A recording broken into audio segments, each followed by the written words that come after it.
How's it going, everyone? We are talking about the Bank of Canada's decision to keep its key interest rate the same. What that has to do with ongoing trade negotiations between the United States and Canada, and how this has led to different reactions from different conservative leaders in Canada.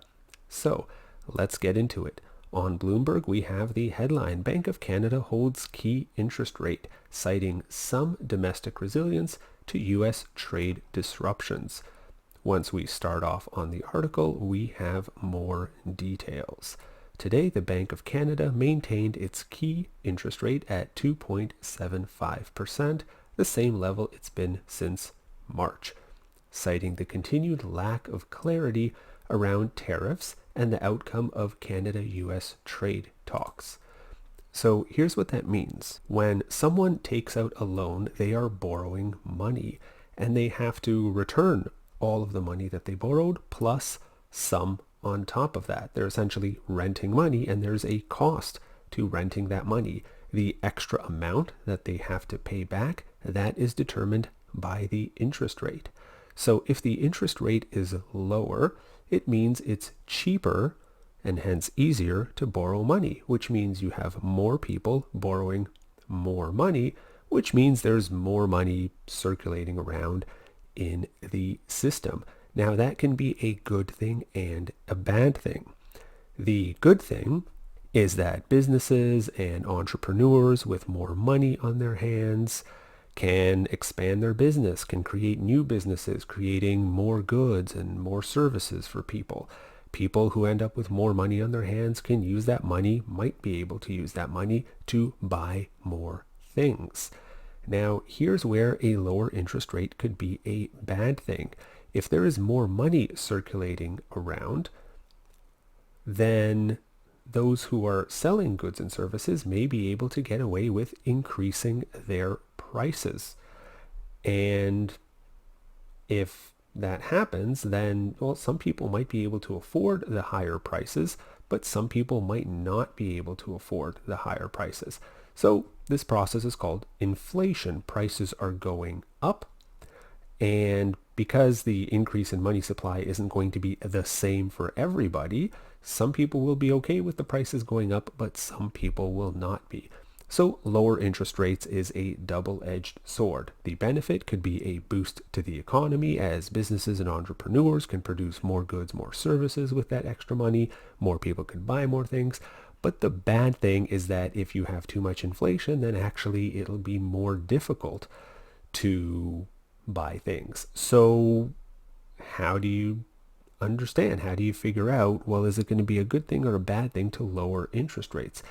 And for that, I'll explain it with the favorite food example that all mathematicians use, and that is apples.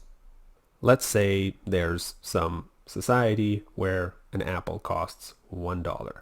And let's say interest rates drop such that the money supply doubles. So there's twice as much money floating around, and those selling apples can raise the price because people have more money to spend. And so apples cost $2, right? So that's inflation. The price of goods went up. Now, this increase in money supply isn't the same for everybody. Some people's money supply doubled, some people's money supply quadrupled, and some people's money supply didn't increase at all. So as the price of apples doubles, some people will be okay with that and some people will not. That's the downside. Now consider a different situation. You've got your apples that cost $1 each. The money supply doubles, but some businesses, some entrepreneurs who create new businesses, they actually plant more orchards, grow more apples. So the amount of apples also increases. And let's say the amount of apples also doubles. So you have twice as much money floating around, twice as much apples floating around. The price of apples stays the same, but there's more apples. Now, let's consider a third scenario.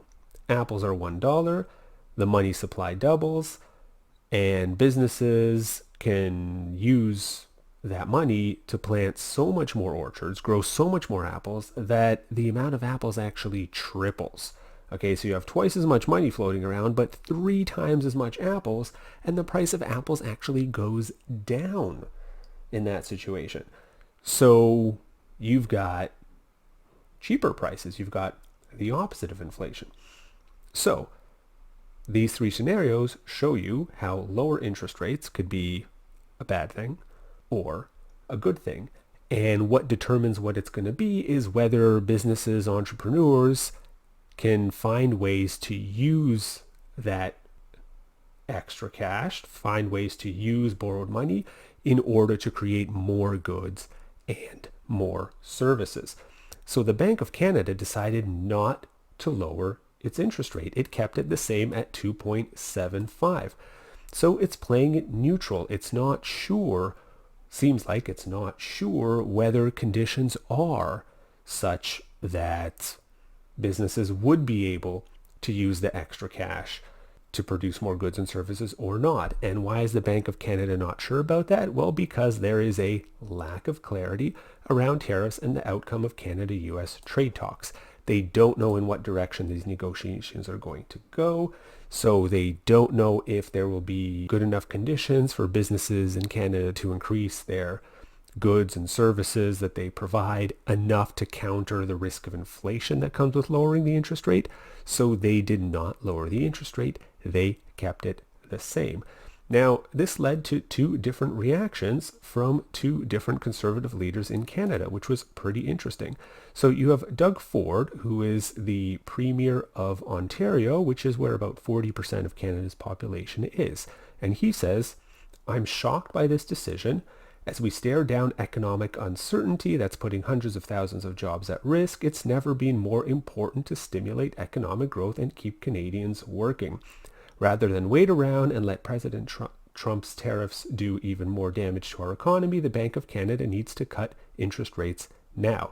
So Doug Ford here is saying that the risk of inflation is not as scary as the risk of the poor economic conditions, and so interest rates need to drop in order to create more business opportunities. So he believes that a lower interest rate will actually be able to be used by businesses to provide more goods and more services, and so the risk of inflation isn't so high. Now, the leader of Canada's federal Conservative Party, Pierre Poilievre, he had a different take. He says, despite a weak economy and the second highest unemployment in the G7, the Bank of Canada cannot cut rates due to Carney's insane inflationary deficit spending, which is far worse than Trudeau's. Carney's the current Prime Minister. Trudeau is the previous Prime Minister of Canada.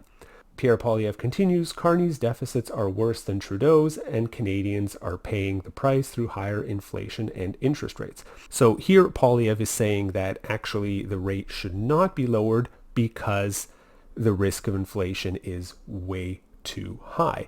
And he explains why. He talks about the federal government's inflationary deficit spending. So when the federal government spends money, that also injects money into the system, right? So lowering interest rates means it's easier to borrow money, so you have more money floating around in the system, which risks inflation. Government spending also injects more money into the system, right? It's not something the government's holding on to. It's injected into the system. It's paying people. It's floating around.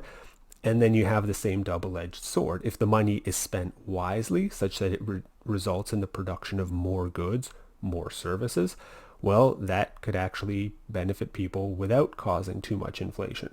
But if the money is not spent wisely, then you have more money floating around, you don't have enough of an increase in goods and services, and prices of everything just goes up, right? So Pierre Poilievre is saying that the federal government is spending way too much money, which is already causing too much inflation, and a lower interest rate would cause even more inflation. It's just, it would be way too risky, and so the interest rate should not come down. So you have these 2 different takes from these 2 different leaders, even though they're both conservative.